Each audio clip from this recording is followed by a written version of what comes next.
छठे स्थान यानी षष्ठम स्थान में चंद्रमा। भावानुसार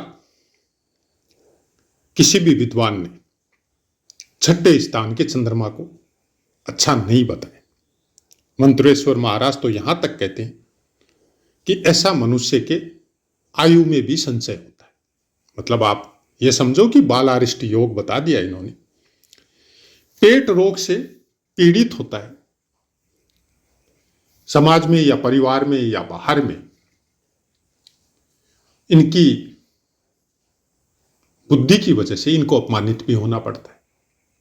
ये सब बातें पुस्तकों की, लेकिन हम लोगों की चर्चा है तुला लगन की। और तुला लगन में ये दशमेश है, इनकी कर्क राशि दसम स्थान में आती है। और दसम स्थान का स्वामी अगर छठे स्थान में हो तो वृहत होरा पाराशर भी कोई अच्छे फल नहीं बताती है। धन के मामले में प्रॉब्लम, शत्रुओं से पीड़ित और पिता के सुख में भी कोई न कोई कमी रहती है। तो ये सब बातें पुस्तकों की थी जो हमने आपको बताई। आप पुस्तकों को पढ़िए, उनके ऊपर अभ्यास कीजिए कि जैसा लिखा है क्या वैसा ही होता है जीवन में? कभी नहीं होता है। जो पुस्तकों में लिखा है वो आपको कुछ दिशा प्रदान करते हैं। जो लिखा है वैसा का वैसा कभी नहीं होता है, क्योंकि हर स्थान 30 अंशों का है और 30 अंशों में भी 3 नक्षत्र, मतलब एक नक्षत्र में 4 चरण होते हैं, तो 2 नक्षत्र और एक नक्षत्र का एक चरण, मतलब 9 चरणों का एक स्थान होता है। अब आपका चंद्रमा छठे स्थान में कौन से नक्षत्र पे, कौन से चरण में बैठा हुआ है, वो आपकी राशि बन जाएगी। रही बात दशमेश की, तो भावत भावम का जब सिद्धांत लगाते हैं तो छठा स्थान आपके कर्म स्थान का, दसम स्थान का भाग्य भाव है। तो जो लिखा है उस पे मत जाइए, क्योंकि यही पुस्तकें जब आप डीपली अध्ययन में जाएंगे, अलग अलग वर्गों के हिसाब से अध्ययन में जाएंगे, तब यही स्थान आपको संघर्ष से सफलता दिलवाएगा। इसी स्थान के बारे में मंत्रेश्वर महाराज यहां तक लिखते हैं कि जिसका दशमेश अगर छठे स्थान में हो, अच्छे अंशों पे हो, बली हो, तो ऐसा इंसान सरकार से या सर्विस के द्वारा या प्रोफेशनल के द्वारा, कोई डिप्लोमा युक्त पढ़ाई के प्रोफेशनलिज्म में आके कुछ अच्छा करता है, कुछ अच्छे फलों को प्राप्त करता है। लेकिन संघर्ष रहता है जीवन में, बिना संघर्ष के इसकी यात्रा संपन्न नहीं होती। छठा स्थान आपके शत्रुओं का है, और चंद्रमा जब छठे स्थान में बैठता है तो शत्रु अगर अच्छे अंशों पे बली अवस्था में हो तो ऐसा इंसान शत्रुओं से भी लाभ प्राप्त करता है। मतलब ऐसे इंसान के शत्रु होते ही नहीं है अगर चंद्रमा शुभ है तो। और अगर चंद्रमा अशुभ है तो यह शत्रुओं की परवाह नहीं करता है। शत्रु बनेंगे क्योंकि अशुभ चंद्रमा है, शत्रु बनवाएगा, व्यापार में भी बनवाएगा, सर्विस में भी बनवाएगा, आप कोई प्रोफेशनल वर्क कर रहे हैं तो उसमें भी बनवाएगा, लेकिन उसका दमन भी होगा। कर्म क्षेत्र में ऐसा इंसान बहुत बली होता है।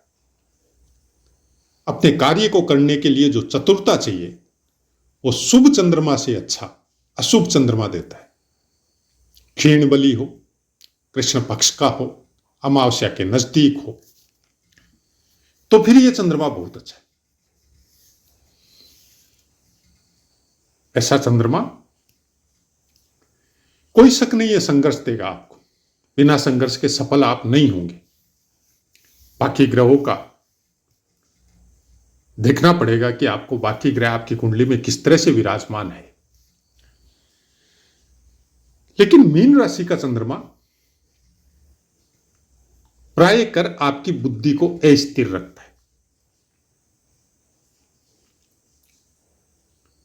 ओ सॉरी, ये छठे स्थान में चंद्रमा आपके यहां मीन राशि पे ही आएगा। अब मीन राशि का चंद्रमा आपको, एक तो चंद्रमा खुद जल का कारक है, मीन राशि भी जल की कारक है, और ये पानी के नजदीक, पानी से आपका व्यवहारिक प्रेम, लेकिन पानी ही आपका शत्रु बन जाए, वैसा कुछ। जैसे आप नदी वगैरह में तैरने जाते हैं, किसी समय आपके साथ, आप अच्छे तैराक होने के बावजूद भी आपके साथ दुर्घटना हो सकती। तो नॉर्मली ज्योतिषी क्या बोलता है कि छठे स्थान में आपका चंद्रमा है और मीन राशि पे है, और आपकी राशि मीन बनती है। मीन राशि के अनुसार आपके ग्रह किस तरह से जन्म कुंडली में आपके स्थापित होते हैं, प्लेस होते हैं, वो बाद की बात है, लेकिन वो आपको बोल देगा कि जल से थोड़ा बच के रहिए। अथाह जल हो, समुद्र का जल हो, नदियों का जल हो जो बहुत तेजी से बह रहा हो, थोड़ा उस पर अलर्ट रहिए, बिना अपने सुरक्षा कवच के। और जो नॉर्म्स है वहां के, घाट के, नजदीक के, नदी के, समुद्र के, उन नियमों का पालन कीजिए और उसी के अनुसार आप तैराकी कीजिए। और जहां तक हो, किसी न किसी अच्छे तैराक को साथ रखिए, अकेले मत उतरिए। अपने शरीर का भी जल स्तर जरूरत से ज्यादा बढ़ने मत दीजिए। जो जरूरी हो, जितना जरूरी हो उतना ही जल स्वीकार कीजिए। अननेसेसरी जलपान करना, अननेसेसरी पेय पदार्थों का पान करना, जिसमें आपके ड्रिंक या वाइन वगैरह भी सम्मिलित हो सकती है, उन सब का थोड़ा त्याग कीजिए। मीन राशि सात्विक राशि, मीन राशि पे बैठा हुआ चंद्रमा इंसान को सात्विक वृत्ति का बनाता है। गलत तरह के खाने पीने के शौक से वो दूरी करने का कोशिश करता है। लेकिन क्योंकि छठे स्थान में है आपके लग्नानुसार, तो फिर ये आपको उस तरह की फ्रेंड सर्कल, उस तरह के काम, उस तरह का रहन सहन, और उसके अंदर उस तरह की चीजें जो प्रायकर आज के समय में चलती है, तो उसके ऊपर कंट्रोल रखिए। यहां पर बैठा हुआ चंद्रमा आपके द्वादश स्थान यानी 12वें स्थान को पूर्ण दृष्टि से देखता है। दृष्टियों का अपना महत्व है। तो आपको विदेशों से व्यापार, विदेशों से लगाव, अपनी जन्मभूमि से दूर जाके कुछ करने की प्रवृत्ति,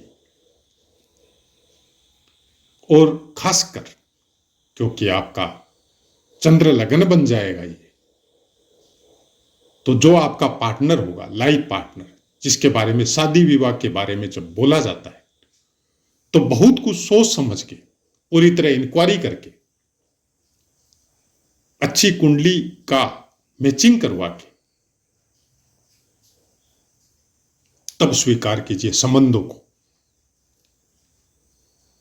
क्योंकि द्वादश स्थान है, लग्नानुसार तो सप्तम आएगा, चंद्र लगन के अनुसार तो, लेकिन लग्न कुंडली के अनुसार द्वादश आएगा। अब बाकी ग्रह किस तरह से प्लेसमेंट है, उसके अनुसार आपका ज्योतिष का प्रिडिक्शन होगा। लेकिन चंद्रमा छठे स्थान में, अगर आपकी शत्रुता या आपके शत्रु आप पर हावी हो रहे हैं, तो फिर कहीं ना कहीं आपके चंद्रमा के बल में कुछ ना कुछ कमी है। या फिर बाकी ग्रह जैसे मंगल हो, सूर्य हो, कुछ ना कुछ अच्छा सपोर्ट आपको दे नहीं रहे। और अकेला चंद्रमा आपको भोगी तो बना सकता है, योग्य नहीं बना सकता। तो उन कृत्यों की तरफ ध्यान दीजिए कि ऐसे कौन से कार्य कर रहे हैं जिसकी वजह से बिना मतलब में ही लोग शत्रु बन रहे। उन कार्यों का त्याग कीजिए, अपने चरित्र को ठीक रखिए, अपनी मानसिक अवस्था को अच्छा रखिए, पॉजिटिव रखिए, और संघर्ष में रहिए। आप घर में बैठ के या किसी एक स्थान पे बैठ के खाली चिंतन मात्र से आप अपने जीवन यात्रा को अच्छे से संपन्न नहीं कर सकते। संघर्ष आपकी लाइफ के साथ जुड़ा हुआ है, वो आपको पूरी जिंदगी करना ही पड़ेगा, उससे आप बच नहीं सकते। 10वें स्थान में भी अगर कोई ग्रह है तो फिर ये चंद्रमा बहुत अच्छा फल देता है। लेकिन वही बात है, संघर्ष तो देगा। संघर्ष के बगैर सफलता आपको मिलेगी नहीं। और संघर्ष में भी सबसे बड़ी बात है कि जो शत्रु है, सबसे बड़े शत्रु वो नहीं है जो इंसान के रूप में, मनुष्य के रूप में आपके साथ शत्रुता रखते हैं, नहीं। ज्योतिष शास्त्र उन शत्रुओं के बारे में इतना बोलता भी नहीं है। 6ठे स्थान के शत्रु है आपके अपने व्यवहार, अपने कर्म, अपना लोभ, अपना मत, अपना काम, अपना क्रोध, ये सब आपके शत्रु है। और चंद्रमा इनको कुछ ज्यादा बढ़ाता है। ये चंद्रमा ही है जिसकी वजह से ये शत्रुता या ये शत्रु या ये दुष्प्रवृत्तियां आपको घेरे रहती है। और हर इंसान को घेरे रहती है, कोई भी बच नहीं सकता कलयुग में, सबको घेरे रहती है। क्योंकि हम लोगों का जन्म कोई वेद व्यास जी की तरह प्री प्लानिंग नहीं था। हम लोगों का जन्म ही काम की वजह से हुआ है। और कलयुग में प्रत्येक मनुष्य का जन्म ही काम की वजह से होता है। तो काम और भोग से आप हट नहीं सकते। अब उसका तरीका जो है, जब आपको समझ में आ जाए कुछ ग्रंथों को पढ़ने के बाद में, उस तरीके को आपको चेंज करना पड़ेगा। कुछ नियम है सनातन धर्म के कि जिसके साथ आपका संबंध जुड़ता है उस संबंध को फिर जीवन भर निर्वाह करना पड़ता है। वर्तमान परिस्थिति थोड़ी अलग है और आज के 60-70 साल पहले की परिस्थिति थोड़ी अलग थी। तो आपको तो वर्तमान परिस्थिति के अनुसार ही आपका जीवन आपको संभालना पड़ेगा। कितना कंट्रोल कर सकते हैं? काम के ऊपर कंट्रोल तो बड़े बड़े ऋषि मुनि तपस्या में बैठ के नहीं कर सके, और वो भी सतयुग त्रेता द्वापर में नहीं कर सके। तो कलयुग में कहां संभव है? कलयुग में ज्यादा संभव है। उन युगों से ज्यादा कलयुग में कुछ ज्यादा मात्रा में संभव है। कुछ नहीं करना है। आपके मन में कोई भाव आते हैं, कोई विचार आते हैं, कोई इमेजिनेशन होती है, गंदे तरह की इमेजिनेशन होती है, होने दीजिए। फिजिकली आपको गलत नहीं होना है, क्योंकि गंदे तरह की इमेजिनेशन, विचारों में दुष्प्रवृत्तियां, कलयुग में उनका दोष है ही नहीं। कलयुग में दोष केवल फिजिकल वर्क उनके अनुसार करने का है। उनसे दूरी बनाइए, अपने आप को रोकिए और नाम का सहारा लीजिए। हम प्रत्येक पाठ में बोलते हैं यह बात कि जितना हो सके नाम का सहारा लीजिए। हमारा उद्देश्य यह नहीं है कि आपको ज्योतिष का डर दिखाए। कोई भी ग्रह कभी भी किसी को गलत फल नहीं देता है। जैसे एक पिता अपनी संतान के लिए कभी गलत नहीं हो सकता, तो ग्रह भी जितने भी है, जो भी प्रारब्ध के द्वारा हम लोगों को मिलते हैं, वो पिता या माता की तरह ही पालते हैं। वो गलत कैसे हो सकते? उन्हीं की वजह से ये सृष्टि का संचालन हो रहा है। प्रत्येक दर्शन में जैसे चंद्रमा, सूर्य, शुक्रदेव को भी, शुक्र के तारे को भी हम लोग देख सकते हैं। बहुत बार बृहस्पति के तारे को भी देखने का मौका मिलता है। बाकी ग्रहों का इतना पता नहीं चलता है क्योंकि प्रत्येक दर्शन में नहीं आते हैं। तो चंद्रमा और सूर्य दोनों पिता और माता के तुल्य। तो फिर वो अपनी संतानों को गलत फल या गलत चीज दे ही नहीं सकते। वो आपको वो ही देते हैं जिसके आप अधिकारी हैं। अब हम लोग अधिकारी गलत चीजों के हैं, गलत कर्म कर रहे हैं या गलत प्रारब्ध लेके आए हैं, तो फिर उनको देना पड़ेगा। लेकिन अगर आप अपने कर्म अच्छे रख रहे हैं, आपका अपना व्यवहार और अपना चरित्र अच्छा है, तो साथ में वो आपको एनर्जी बूस्ट भी देते हैं। क्यों?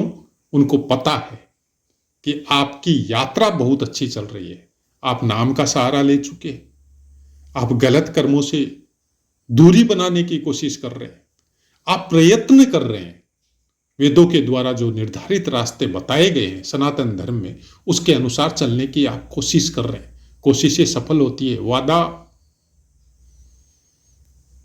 नहीं निभता कलयुग में, ये मान के चलिए आपकी कोशिश जरूर सफल होगी, लेकिन निरंतर अभ्यास निरंतर करना पड़ेगा। कोई मन में विचार गलत आए, तुरंत नाम का उच्चारण कीजिए, अपने मन में कीजिए, दूसरों को सुनाने की जरूरत नहीं है।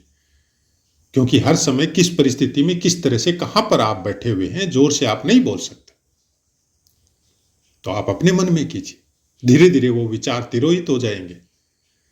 विचारों का समय ज्यादा नहीं होता है, 1 सेकंड, 2 सेकंड, 5 सेकंड, 10 सेकंड, उससे ज्यादा विचार टिकते नहीं है। जैसे ही आपने अपनी बुद्धि को या अपने मन को दूसरे विचार में प्रतिष्ठित किया, नाम में प्रतिष्ठित किया, आपके विचार चेंज हो जाएंगे। यह एक्सपीरियंस है, कोई लिखी हुई बातें नहीं बता रहे हैं आपको। और चंद्रमा सबसे ज्यादा जरूरी है विचारों पे अंकुश रखने के लिए। और कोई सहारा नहीं है कलयुग में, नाम के अलावा, भक्ति के अलावा कोई सहारा नहीं है। आप भूल जाइए आप कोई सिद्धि प्राप्त करेंगे या कुछ और करेंगे, कुछ काम नहीं आएगी। सिद्धियां माया के वशीभूति है, और सिद्धियों की उम्र बहुत लंबी है, आपकी हमारी उतनी लंबी नहीं है। फिर वो प्रारब्ध बन जाता है और हर जन्म में उस प्रारब्ध को भोगना पड़ता है, क्योंकि उन सिद्धियों को खाना चाहिए, भोग चाहिए। उसके लिए आपको एनर्जी गैदर करनी पड़ती है एक्स्ट्रा मात्रा में,